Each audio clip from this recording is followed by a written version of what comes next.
So I'll start with myself. I'm Shannon Green. I am the new-ish president and CEO of PACE.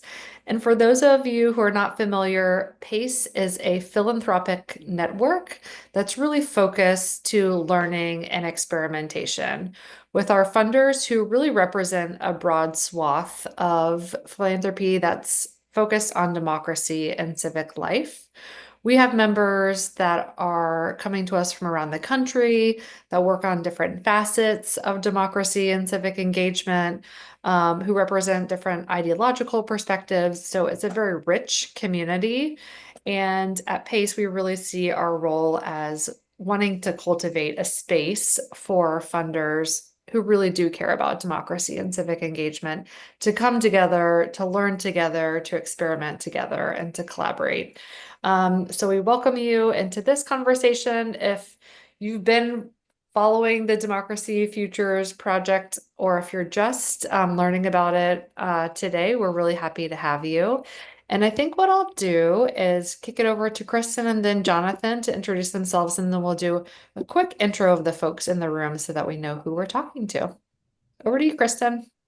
Thanks so much, Shannon. My name is Kristen Campbell. I am Senior Fellow at PACE, and I help steward the Democracy Futures Project. You'll hear much more from me, but for now, I'll let Jonathan introduce himself. All right, thanks very much, Shannon and Kristen. I'm Jonathan Starr. I've been helping with the facilitation and moderation of the Democracy Futures Project and delighted to join you today. And we'll be talking through a number of the different pieces of content that we've worked through in the project so far. So very good to meet you, and I'm looking forward to the conversations today. Kristen, back to you. Wonderful. And then we invite the rest of you to introduce yourself in the chat, share who you are, where you're coming from, perhaps what you're most looking forward to for today's call. I am going to go ahead and get us started. Jonathan, if I could have the next slide. I want to just give you a sense of what we're going to do today. I want to reground you a little bit in the purpose of the project. I know some of you are learning about the project for probably the first time. Some of you have been on this journey with us before, or at other stages before. And so just want to give everybody a quick orientation. The Democracy Futures Project is an 18-month effort to help build and expand the capacity of funders to think about American democracy in the long term.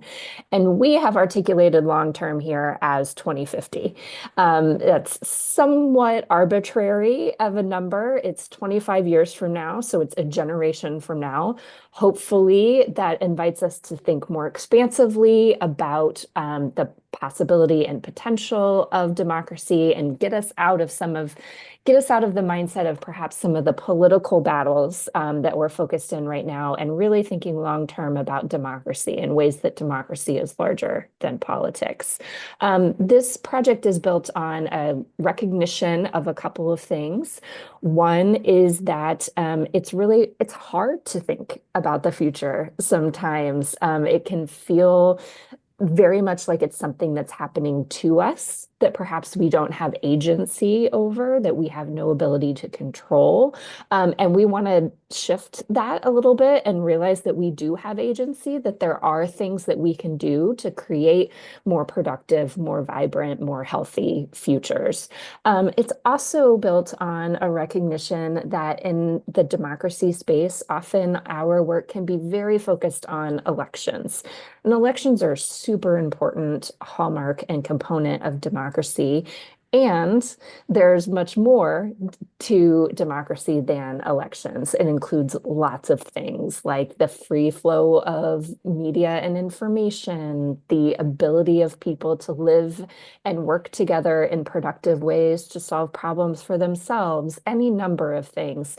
But it can be really easy, again, especially in today's current climate, to be working on defense all the time and to be working on elections or things that feel very tangible, and not necessarily focused on that broader picture. And so this project invites us to do that. So I would say there are really two goals of this project. One, as I mentioned, to build and expand the capacity of funders to think in this future-oriented way and to have the skills and the tools that help them do that. The second is to really help funders pressure test their strategies against possible scenarios for the future, and to be able to say, okay, if this is a future that I'm excited about, what can I do to help it happen more quickly? Is my strategy and are my priorities going to be responsive in that future? And if so, and it's something that I want, how can I help that happen more quickly? Or if I'm seeing signals that the future is perhaps not so productive or energizing, what can I do to mitigate the worst consequences of some of those things? So again, that's kind of some of the assumptions and things that the project is built upon. I actually went a little bit out of order. So Jonathan, if you could take me back to the last slide real quick. This is what it is that we're going to do today. So we staged the project in 4 stages. We are halfway through. We have just completed stage 2. And after each stage, we host a session like this to bring folks along. What are we learning? What are we hearing? How can we bring more people into this conversation, and make sure that we are sharing and amplifying the learnings and expanding the number of people who are involved. And so that's what the purpose of today's session is to take a pause after our second stage, bring folks along to say, here's what we're learning, here's what we're experiencing. Some of you have been part of these workshops, and for you, this will probably be a little bit of a refresher course. For those of you who are newer with us, this will be an opportunity to bring you up to speed and to give you perhaps a brief simulation of what it is that we are doing and experiencing in the workshops. So today we're going to start with this welcome and review, which is pretty much what I've done already. And then I'm going to turn it over to Jonathan, and he's going to walk us through the horizon scanning and the scenario planning aspects of what we've done. In each of these points, we're going to have the opportunity for small group breakout conversation. So you all will get to engage with some of these concepts and again, do a brief simulation of some of the activities that we've done in the workshop. And then we'll have an opportunity for reflections and next steps. So with that, if that sounds good to everybody, then, oh, here's the slide. Thank you, Jonathan, that reminds us of where we are in this project. As I mentioned, 4 stages. The first stage was about horizon scanning. Jonathan's going to go over what that means and what that looked like for us. The second stage, which we're just completing, is the scenario development, where we looked at 4 different possible scenarios for the future. As Jonathan will tell you, scenarios are not predictions. They are not articulations of what will happen. They're articulations of what might happen, to intentionally provoke our thinking and getting us asking some big questions about what our role is and what it is that we want to be true. For the balance of this project, we'll be looking at democracy innovations. That's, what are some of the bright spots that we're seeing? What are some of the things that are exciting that perhaps could, again, hasten the futures that we want to see and or mitigate the worst consequences of some of the futures that perhaps we're not so optimistic about, and perhaps we would like to prevent. And then the stage 4, excuse me, the stage 4 will be more of a capstone experience, excuse me again, to invite us to reflect on what we've learned together and how we might incorporate that into our own work. So since my voice has decided to stop working for a second, I am definitely going to hasten turning it over to Jonathan to remind us of the horizon scanning exercises that we did and what it is that democracy, or society rather, could look like in 2050. So Jonathan, why don't you take it away? All right, Kristen, thanks very much. Get yourself a sip of water there. All right. Thanks, everyone. Thank you so much for joining. Let me just kind of quickly wrap this up. You've seen this a moment or two ago. Our overall goals for this project for all the participants is in many ways to kind of provide this experience of working with the futures or foresight, because we know that it's important to envisage very, very different futures, both positive and more challenging. And we hope that participants, through engaging in either virtual or in-person sessions, we'd be developing their capabilities in foresight. It just gives us a chance to kind of explore some of these foresight tools.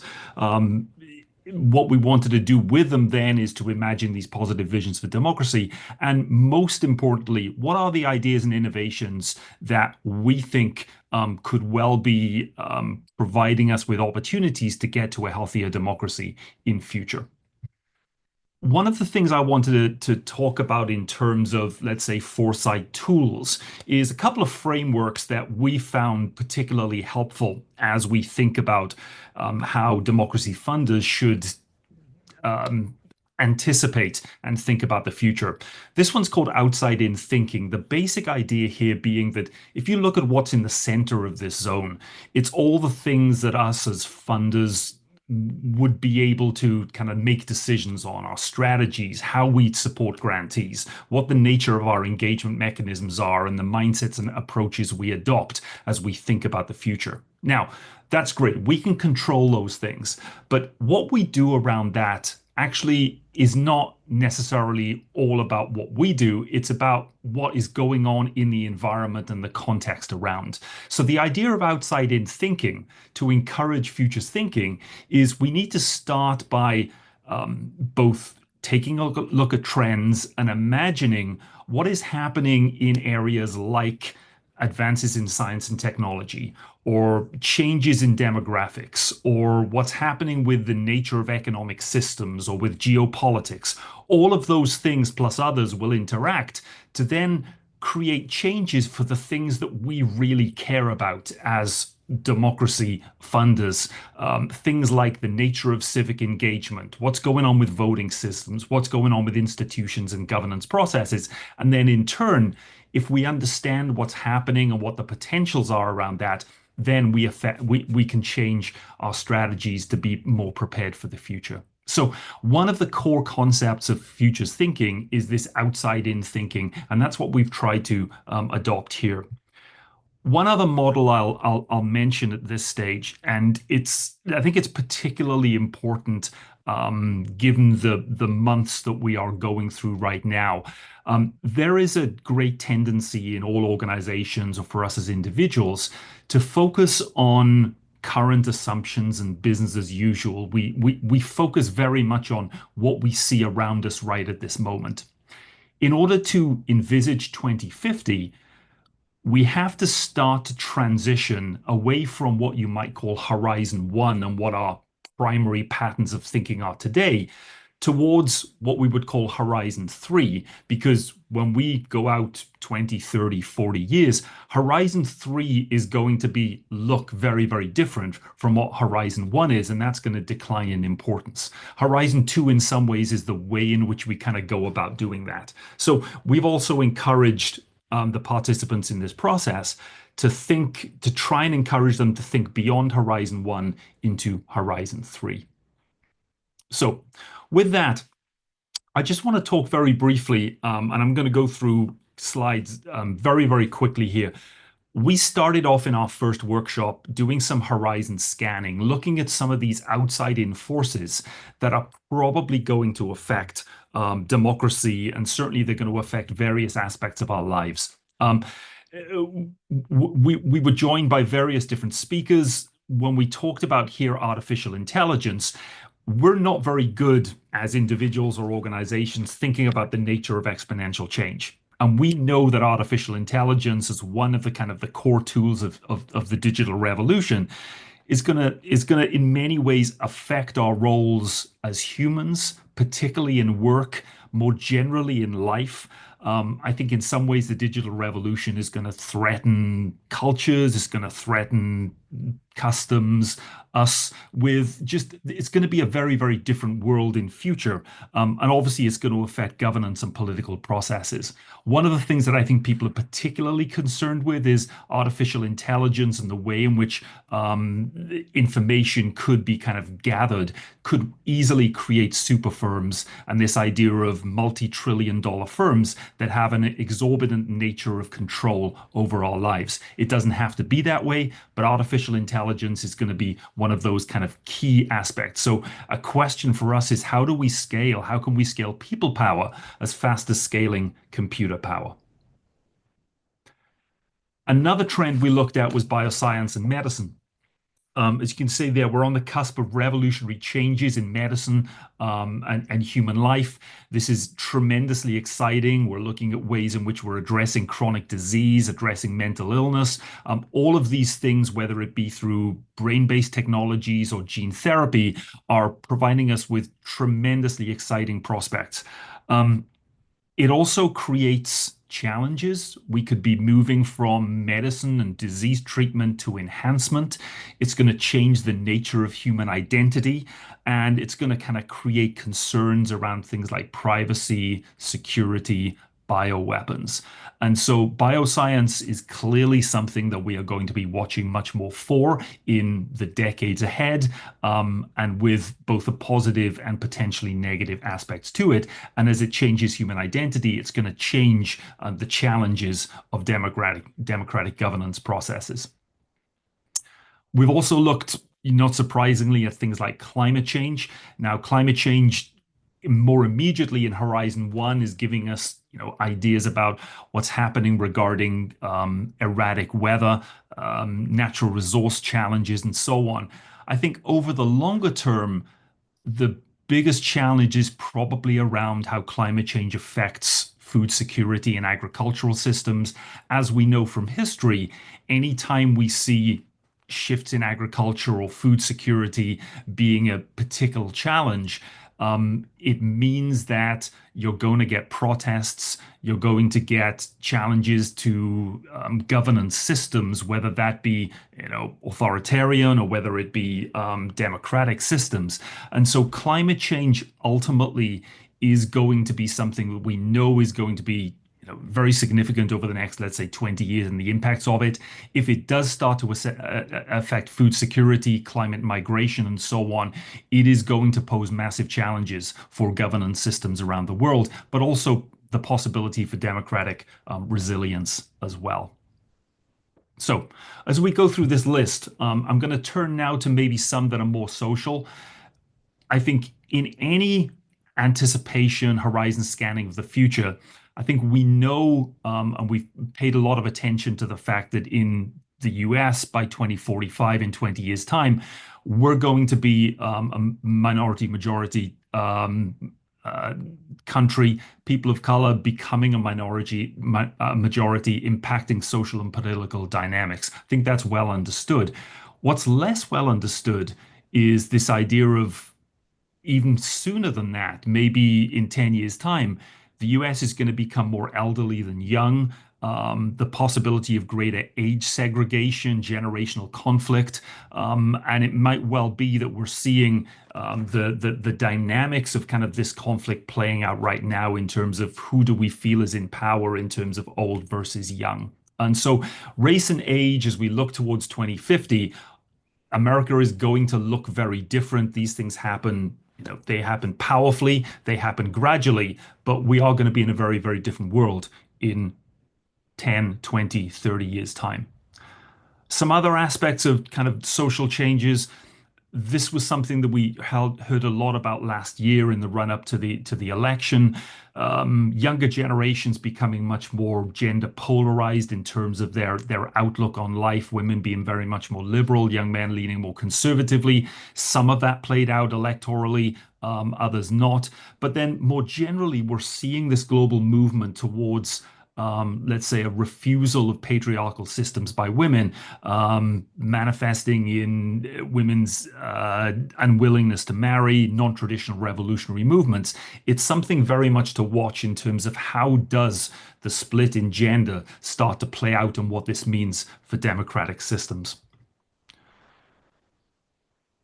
One more on, let's say, kind of social trends. We also looked in detail at what's happening with religion. A few things here that are probably important to pay attention to for the next 20, 30 years. This idea of the rise in the nuns, the kind of the religiously unaffiliated becoming much more of an issue. That doesn't mean the kind of religion or spirituality is going away, but just the way in which it's kind of moving away maybe from kind of regular institutions. We're also seeing the intertwining of political and religious identity. For example, things like Christian nationalism posing challenges to democratic norms.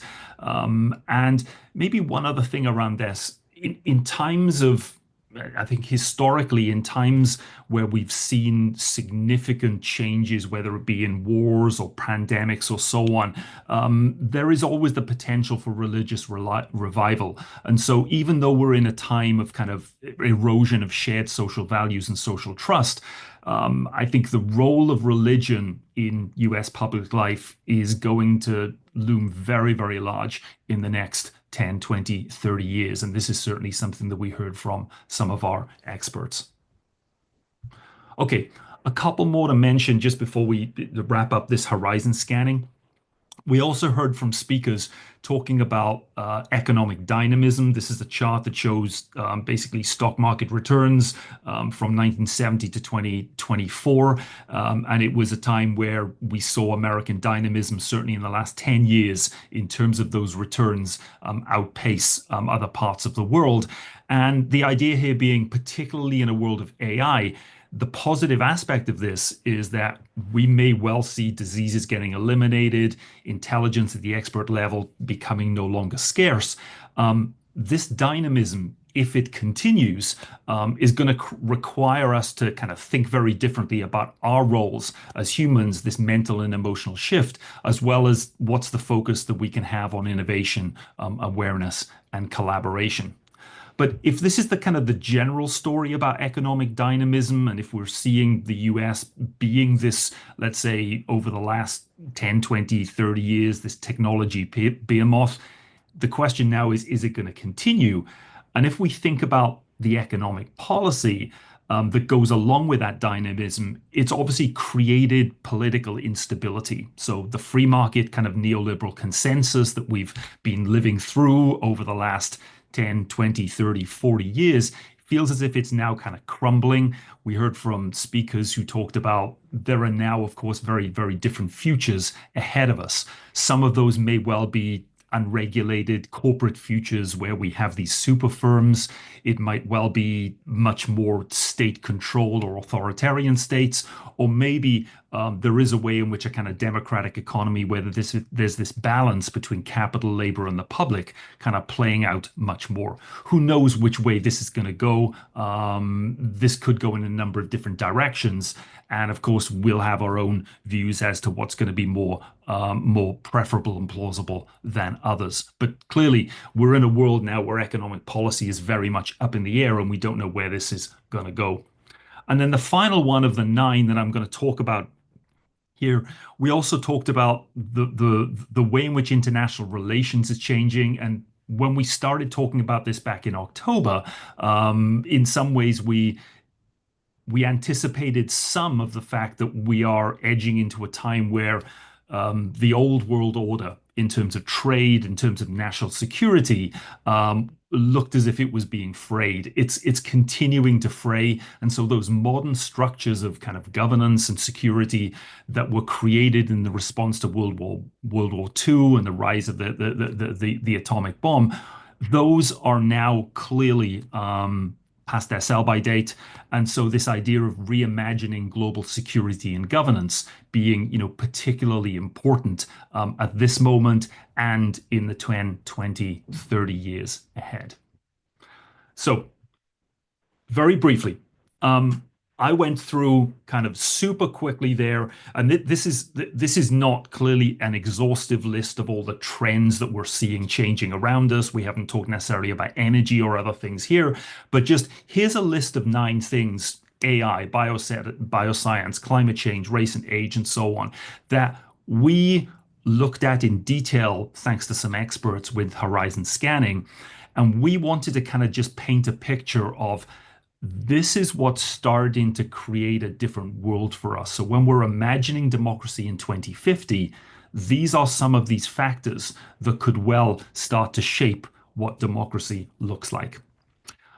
What I'd like to do in a moment or two, and Kristen, I'll ask you for helping kind of setting up the groups here, is we'd like to take a few moments, probably about 10 minutes, to get you to react to what you just heard regarding any of these trends. And we'll ask 2 questions in our groups. One of those questions, in many ways, will kind of capture this kind of where are we right now? What do we see as kind of what factors feel most significant right now, almost like in our Horizon One mindset. But then also we'll pivot that conversation in our groups to what are the factors that we feel may well have the greatest impact on democracy, positively, negatively, by 2050. So we want to give you the chance to relate to what you just heard, both in terms of what's top of mind for you now, but then also where ultimately might this affect democracy in the next 25 years. Kristen, are we good to go to breakouts with this? I think so. I'm going to just randomly assign folks to a room. We might need to do a little shuffling if we've overstacked rooms with staff or team members in some way, but let's see how it goes. Hi, everybody. Welcome back. Welcome back. We wanted to create a couple minutes just to share what came up in your conversation. I know they were pretty short, probably just scratched the surface, but does anybody want to share what came up in your conversation? What felt most salient? What feels most salient right now or significant right now? And what do you think is going to feel the most significant in 2050, especially when it comes to democracy and governance? I'll go. I thought there was something really helpful in our group that came up in terms of being able to recognize that we're in a very loud political moment where everything seems important and a lot of things fire. But one of the people in our group said some of these issues are transitory, whereas things like climate change and the demographic shifts are with us to stay. And those will be things that we will be grappling with and kind of dealing with the consequences of for quite a long time. There was also appreciation that the role of faith leaders and religion came up in these factors. Question about the extent to which economic dynamism was something that we could manage through or not. We also cited AI as something that in the long term could have very significant impacts across society, the economy, and politics. And then finally thought that the increasing divides between men and women were a really important trend currently, not only in the US, but also globally, because it's impacting social cohesion, democracy, and fertility rates. And so we thought that that was something that was important to focus on right now. That's impressive. Did you have more time in your breakout rooms than the rest of us did? Because you got through a lot. Who else wants to share something that came up in your conversation, or perhaps even something that's just sitting with you?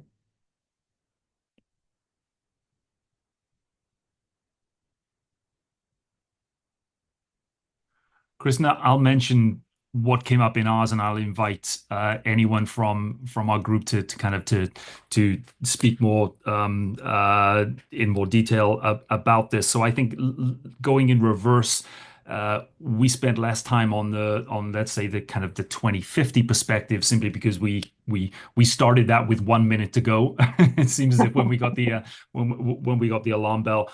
I think for those two, it seemed clear that artificial intelligence and climate change, in Shannon, in very much what you're talking about there, this sense in which these feel less transitory, and they're just going to be more powerful issues that any anticipation of 2050 has to play, has to have those kind of front and center of them.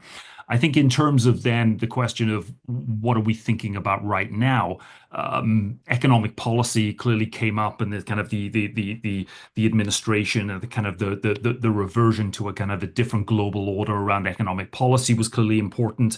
And then I think this kind of higher level question of, do we have the appropriate level of kind of governance and regulatory oversight of what we see happening regarding policy right now. So they were a few things, and I don't know whether Nick or Emily or Pam or others want to add to what I've just mentioned there.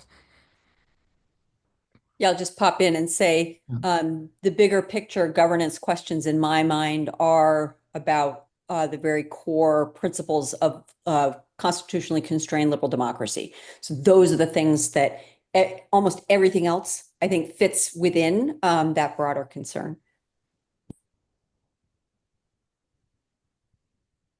I want to lift up Lamar's question in the chat. If anybody who was talking about religion wants to speak a little bit more about how religion might disrupt things, particularly since there was just an American Pope introduced. Who knows if he'll still be Pope in 2050, but. I can offer something from the Trust and Practice Summit I was at last week, where Pew was presenting some of this research. The core finding was that religion has given people an associational life to connect to. So they've been able to be civically engaged, they've been in community, they've been able to, find ways of overcoming their loneliness and sort of disconnection and dislocation. And as the number of people who don't have any religious affiliation grows, there could be more and more of the sort of loneliness that we're seeing, the disengagement from society that could have really significant implications for democracy. So that's how I've heard the things linked, but I'm not sure if there's anything else, Jonathan or Kristen, from the experts. Yeah, one of the things. Oh, sorry. Sorry. Yeah, I was gonna add. I was Sure. also at the Preston Summit last week too. I don't think I got a chance to meet you, Shannon, but hi. The other thing I would add too is that even beyond folks becoming maybe more, less connected to religion, I think as organized religion, I think there's also folks who are maybe still practicing in their own ways, but just not like participating in the group component of the institutional component of it. And so folks might still be connected to, connected in values, but maybe not in practice to a group of people, which can still lead to that social isolation and still lead to maybe some areas of like social distrust, because you're not actually interacting with different people every day in your neighborhood and building some of those like local community bonds. Yeah, Jeremy, and I see Nick. I'm going to go to Nick next. That was one thing that did come up in the expert presentation, was the sense that traditional affiliation with organized religion might be shifting, but it doesn't mean that people's relationship with the context or with the concepts of faith, of things like transcendence, ultimate purpose, forgiveness, second chances, like the values often associated with religious practice is something that people are not losing relationship with, even if they are losing relationship with the traditional organized institutions. And so one of the things that the speaker posited, it was Stephen Harris from the Fetzer Institute. And he talked about how that could lead to a rise of spiritual innovation and spiritual movements, and how particularly if we're seeing any number of crises by way of climate or AI or any others, that's actually the time that people re-seek spirituality and try to ground in something to help them make sense of the chaos that's around them. So it could lead to more isolation in some ways, and it could lead to completely new bonds and communities and movements. So Nick, and then Don, and then we'll move on to stage 2. Yeah, I think just it's worth noting there's sort of like the interpersonal ways in which religion plays into life, right? Associational life or even like sense of isolation or identity. But Jonathan brought up earlier in the slide, right, this sort of like intermingling of political identity and religious identity, which is like certainly something, even the election, the last election of this Pope, right? There's going to be a conservative Pope or a more progressive Pope, right? Like we see that like we've crashed a lot of these identities together. And the basis for a lot of like the Christian nationalism and national conservatism is fundamentally at its root a sort of argument that some sort of Christian foundation and moral fabric, right? It should be the defining feature of an American society. And so to me there is I would argue that there's like an unhealthy commingling right now of our political identities and our religious identities. And I think that the election of the Pope was brought up. I think that was, just another indication of our sort of like inability to separate some of these things in a way that is I think more productive. John, do you want to jump in? Yeah, I think that's true. I think I agree with what Nick just said, and particularly that is happening on the right, on the conservative right. You're not seeing it on the left. The left, there's almost much more. I think the reaction against religion is a similar reaction to like traditional institutions writ large, right? There's a rejection of institutions that's happening across the society, mostly because they have been delegitimized and because the way they legitimize themselves, which historically worked, doesn't work anymore, right? So opaque hierarchy that is exclusive is no longer socially and politically tolerable to a lot of people, right? Decisions made in secrecy behind closed doors and people being locked out of those halls of power is no longer socially and politically justifiable anymore. So, and that these institutions still operate very much this way, right? Even our democratic institutions run this way. And so I think this move against it is more than anything else, is a desperate cry for creativity and courage to reinvent our institutions aligned with the values that are emerging. And I agree, I say this, not advocating for Christian nationalism as the way to go. So I'm definitely, left-leaning on this, but I do think it's really important. Even that I think can be argued as a reaction against a certain kind of institutionalism that they don't trust anymore. And they're looking for something and looking towards something that they do trust and that is values related, right? And it's leading them, I think, in this direction. But like any transformative age where technology has come in and basically radically changed our society, we need to actually develop new institutions to manage that change effectively. And that's the moment we're in right now. And most of the things we're talking about are how do we strengthen elections? And, it's how do we preserve what is, as opposed to how do we reinvent and create institutions that are legitimate and aligned with the values that are emerging in this time.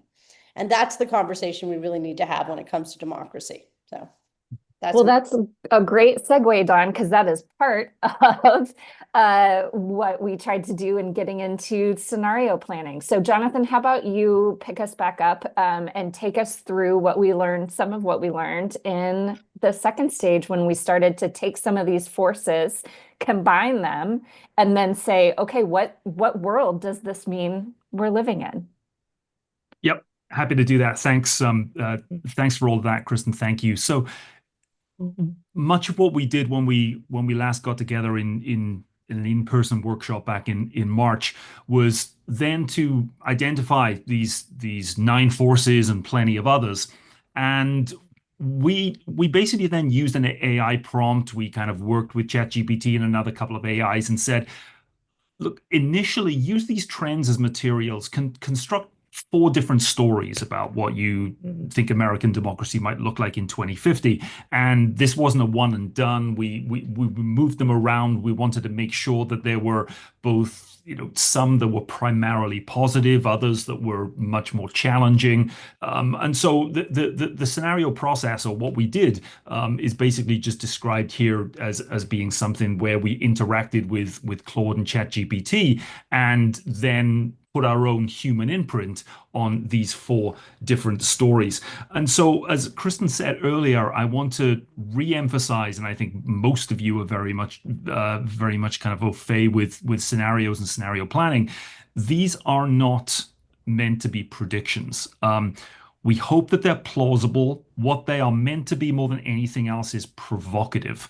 They will probably have some hooks in them that you will say, oh, yeah, I can imagine that kind of thing happening, and this might be important. But the idea being that instead of just thinking about each of these questions of gender, religion, economic policy, climate change as a list in isolation from each other, how do they start to combine to create different kinds of worlds in 2050? And so we created 4 stories, some of which are overwhelmingly, some of them are kind of on balance positive, and some of them are on balance negative.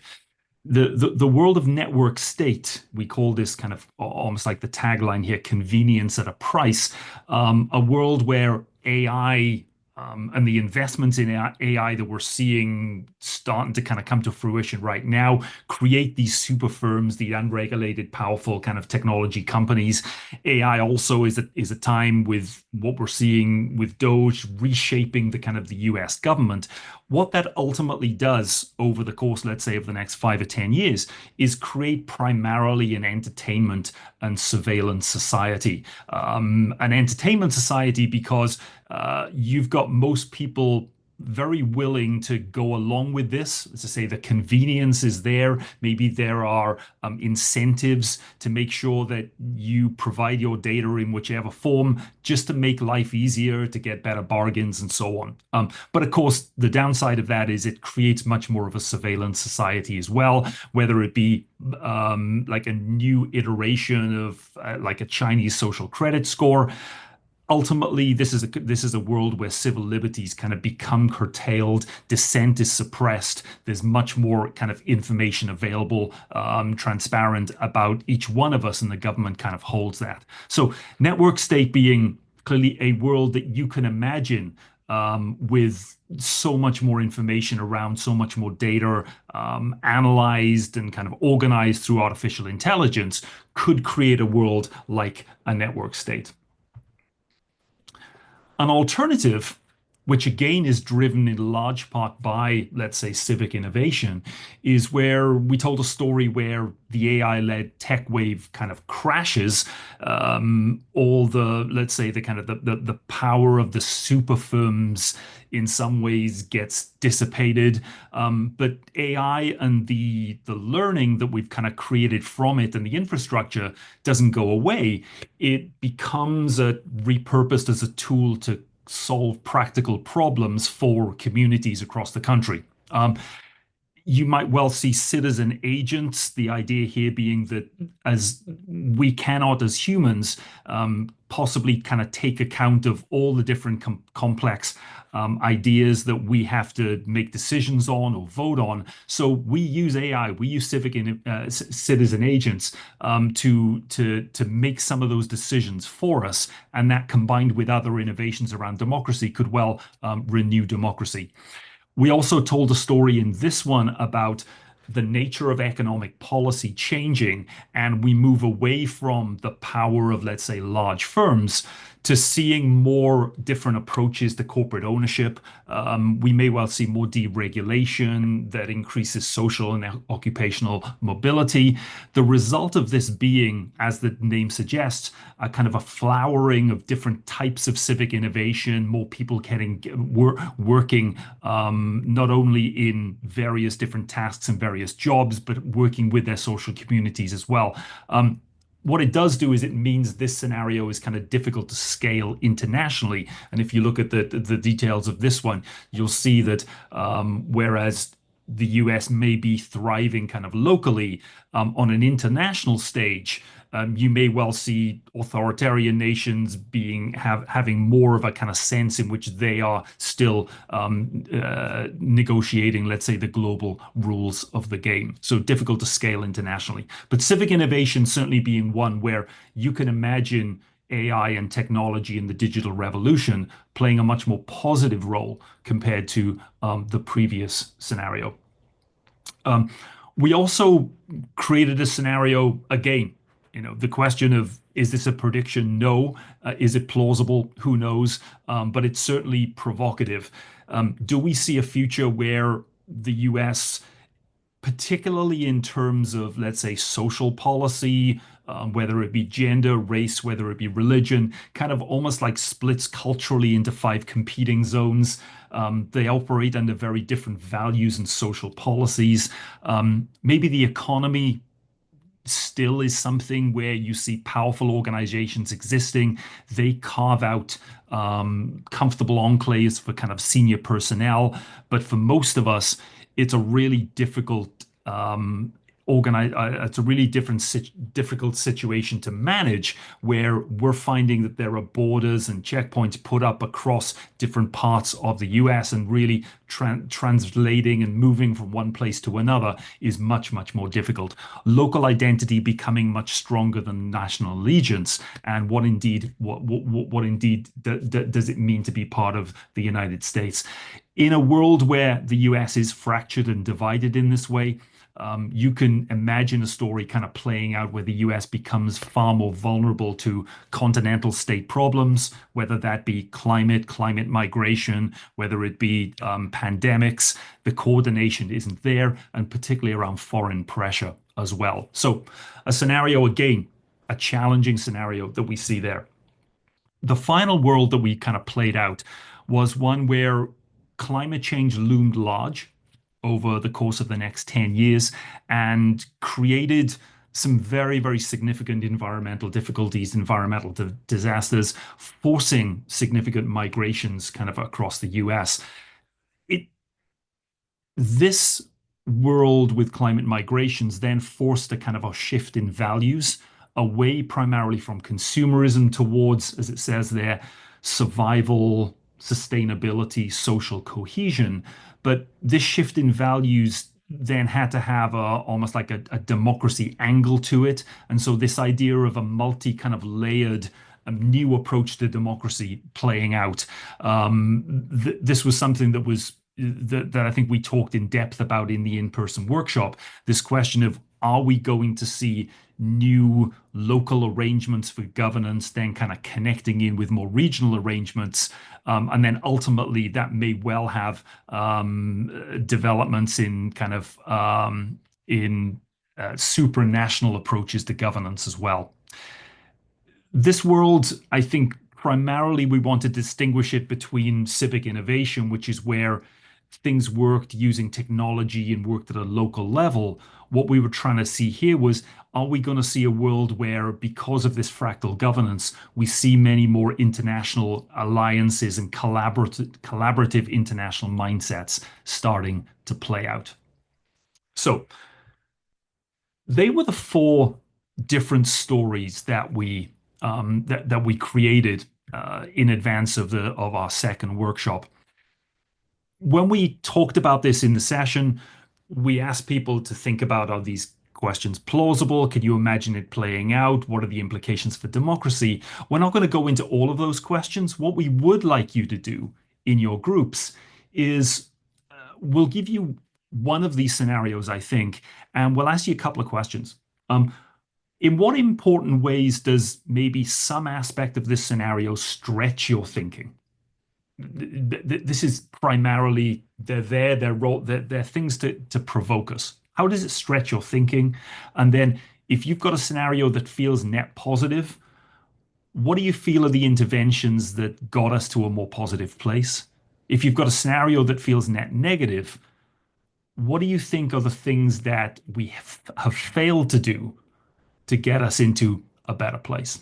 So they're the kind of couple of questions that we've got in front of us here. And Chris and I wanted to check, are we going to allocate this according to one scenario for each of the breakout groups to kind of take a look at? We are. So I put them in the chat so everybody can pull up. You have the summaries, but so you can pull up the full scenario. Shannon's group will be in the same groups we were before. Shannon's group will dig into Democracy Rising. My group will dig into Network State, and Jonathan's group will dig into Civic Innovation. So click the links in the chat and pull up the full scenarios, and we will talk for about 18, 19 minutes, and then we'll come back together and have a similar conversation as we did last time.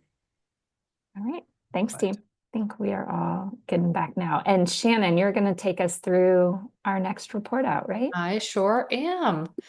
Let's see, is Jonathan back with us? Yes. Has the slides. There you go. Okay, great. So we just want to do another report out, really focusing on these two questions.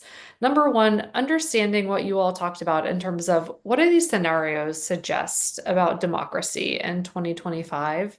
And then really importantly, since this is focused on funders, what does this tell you about how our or your work needs to change, the kinds of innovations that you think are worthy of investment, the way that we might want to shift strategies and approaches. So anything that comes to mind in terms of aha moments about what you might want to do differently based on thinking about these future scenarios. And I'm very apt to start calling on people. So let's see if anybody raises their hand from Kristen's group to report out on network state. So I raised my hand to raise somebody else's hand. Lamar had a really great point. So we were in network state, which was the convenience at a price, surveillance, entertainment, social credit, but for lots of convenience, lots of safety, lots of perceived benefit. So Lamar, I'd love if you would feel comfortable sharing your provocation Yeah, and how it absolutely. relates to your work. Yeah, absolutely. So hello everyone, Lamar Weir from the Song Foundation. We are in Southeast Michigan.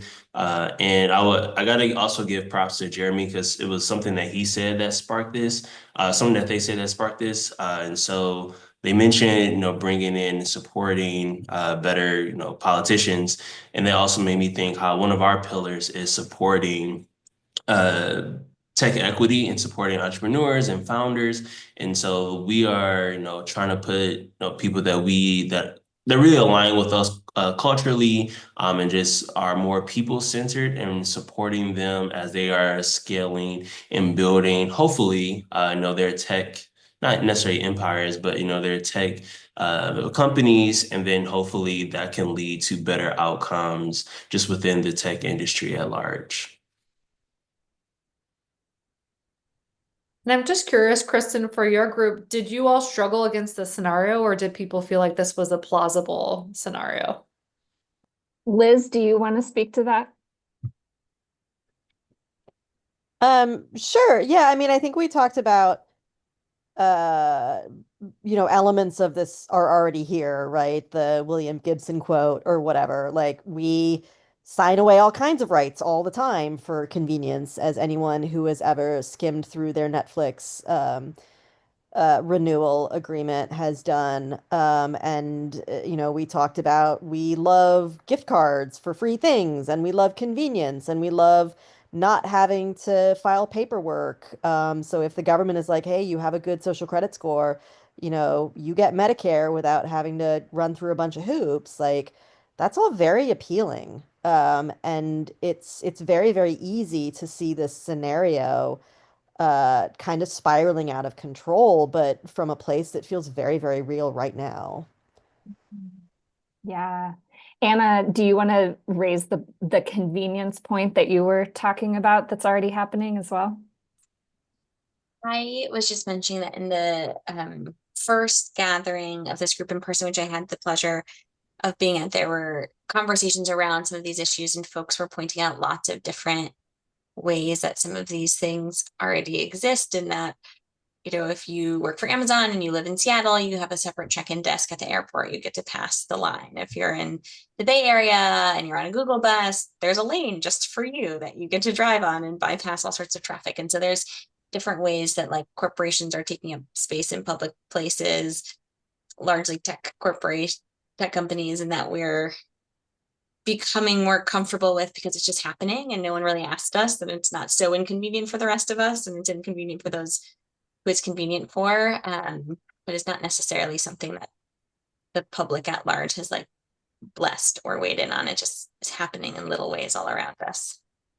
Yeah, And I think to reinforce both Anna and Liz's point to answer your question, Shannon, I think we all wanted to look at it and feel like it was very implausible and there's no way that it could happen.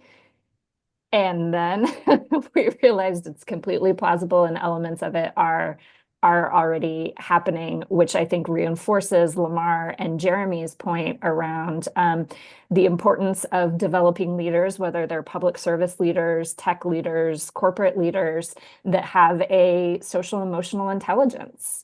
And that are, founding organizations that have public benefit and pro-social benefit, that the founders, that politicians are, more representative of communities racially, age-wise, perhaps they're closer to some of the technologies and can really understand their implications. So we had a really great discussion. Yeah, sounds like it. So let's go next to Jonathan's group on civic innovation. Yeah, let me make a couple of points, and then I'll ask Katie, Emily, and Nick maybe to make some points here. So civic innovation was the world where AI paid dividends in terms of it enabling a new kind of interaction that was focused very much on kind of democracy, AI solving local problems. We also talked here about the possibility of, do we see changes in economic and corporate policy with a new kind of innovation, with an innovation tax and a new ownership act. So there's a number of different ways in which you might imagine the kind of policy and the technology environment encouraging a very different approach to democracy. Maybe I'll ask. I know, Emily, you thought this one led to questions about government effectiveness, but maybe I'll start, Katie, with a point that you made regarding how you felt that there was interesting stories here about both people embracing the technology, but also having the ability to, let's say, distance themselves from it. Katie, do you want to mention that point? And then Emily, maybe something about government effectiveness. Katie? Yeah, so at the beginning of the description, it talked about many people being engaged in the civic process, and they were all using the AI to do it. But regardless of the system that you talk about, and thank you, Jonathan, they were all engaged and they were getting engaged in the civic process, and they were excited and getting some benefit from engagement and civic engagement. And that was really awesome for me to read. And then the close of the story talked about people going entirely off the grid in terms of engagement and going to like farming, so truly off the technology grid in these small non-traditional groups and not engaging. And so I thought it was interesting that there were people that were so engaged and getting everything they needed, which meant they were really engaged in the civic process, and then these people that were not. But what Emily kindly said in that interest that was great was that there was choice. The people who were not engaged were able to choose to not be engaged. And that was really thoughtful. And I really appreciate, like, there was not a negative situation, like they were not forced to engage. They were not forced not to engage. So, I mean, she can elaborate more, but I thought it was interesting. I was excited so many people were engaged, but that not everyone was impactful for me. But Emily spoke about choice really thoughtfully, and then also about government trust. I don't know if you want to share, Emily.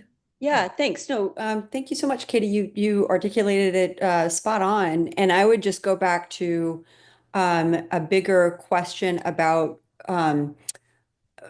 what allows us, what struck me about the scenario is that there was a higher level of trust in government and governance institutions.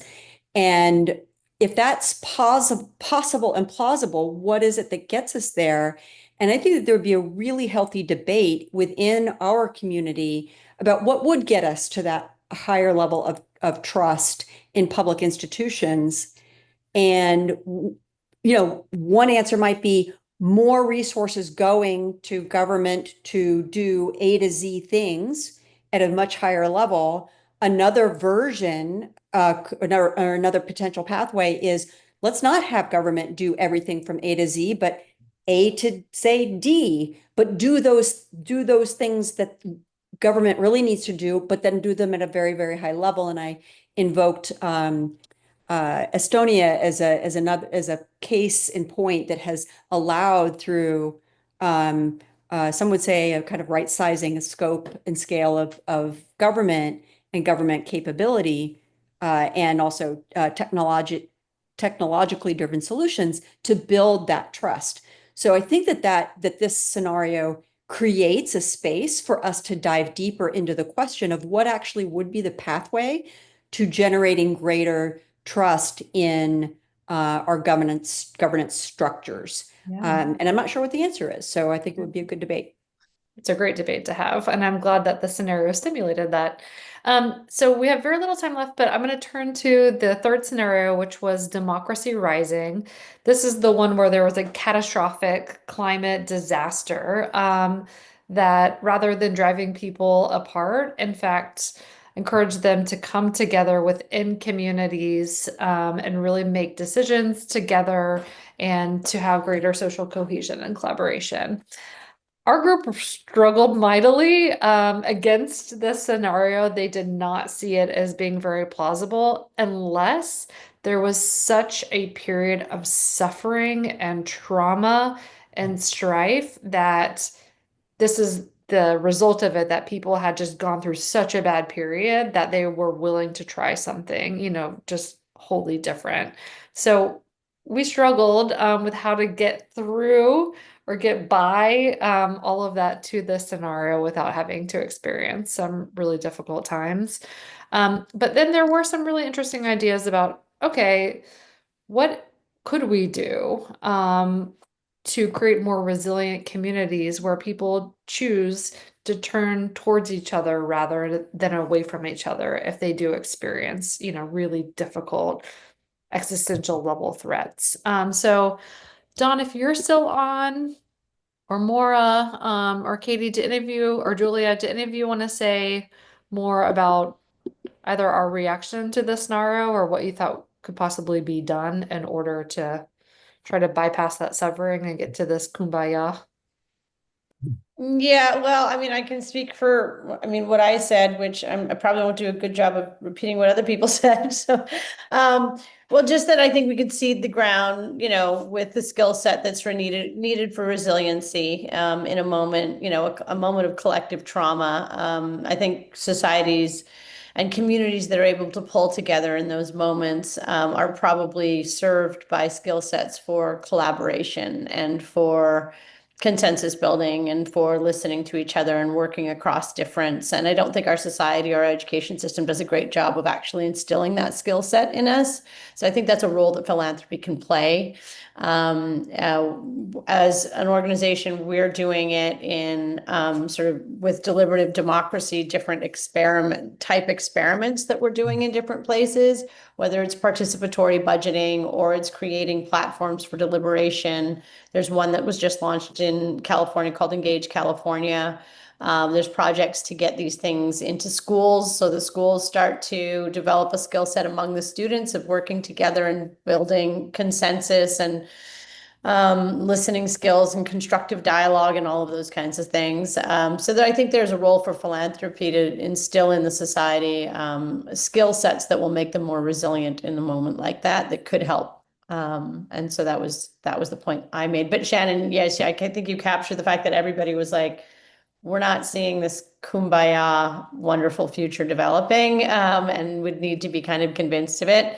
I think the good and the bad news is there that I think the idea that crisis is coming is kind of why we are a little bit pessimistic. Like I think we all feel that is going to be a future reality between now and whatever glorious future, democratic future we build. Thank you, Don. In the interest of time, I'm going to turn it back to you, Kristen, to close us up. Jonathan, can we have the last slide? Yep, there we go. There you go. Do you want to speak to this actually? I will. Thank you, Kristen. I'll hand it back to you just very, very briefly. In about a month's time, actually 3 or 4 weeks' time, the next in-person workshop is going to take place in Chicago. Really, the three things there, I think, are, using the material that we've created and we've described today, we'll do more work around, what is this telling us about? I don't think there's a singular vision, but what does it tell us about where we're aiming for? What are the positive 2050 visions? We're going to bring in some, not too many speakers, a couple of speakers there around bright spots and innovations that might create a healthier future. What are we already seeing that we think has the potential to be built on? And then I think more than anything else, the conversations in a few weeks' time are really going to put the onus now back on the participants to say, well, what is changing? What can we do to change? Start, stop, do differently to make a kind of positive change happen. And that's not a case of going to people and saying, let's make a commitment to take an action. It's more in the spirit of what Emily, I think, talked to earlier. Where are we seeing the curiosity to say, we think there's an opportunity here to learn more. We think there's something that we can do possibly together, possibly back in our organizations. Let's talk about what those are. And then that's how we'll wrap up June. And then we'll kind of move on to do a little bit more work of that in the summer. So, Kristen, that's what we're planning for June. Yeah, so that's what we have in store for June. I just put in the chat, and I will put it again just in case it's gotten buried for anybody. We turned these scenarios into a little bit of a toolkit. So if you want to have this exercise with your team, with your board, with your grantees, we've created a template for that. So feel free to access that. You can modify it, customize it in whatever ways make sense for you all. But that is one additional resource that we've made available. So with that, I will thank you all so much for making the time to join us for the really robust discussions, for Lamar's proof point that one question that you put in the chat can really spark a robust discussion. So thanks for modeling that for us. And if there are things that we can do to be helpful and supportive to you, please let us know. And we hope to see you at another Futures Project gathering soon. Thanks, everyone. Thanks all. Thanks,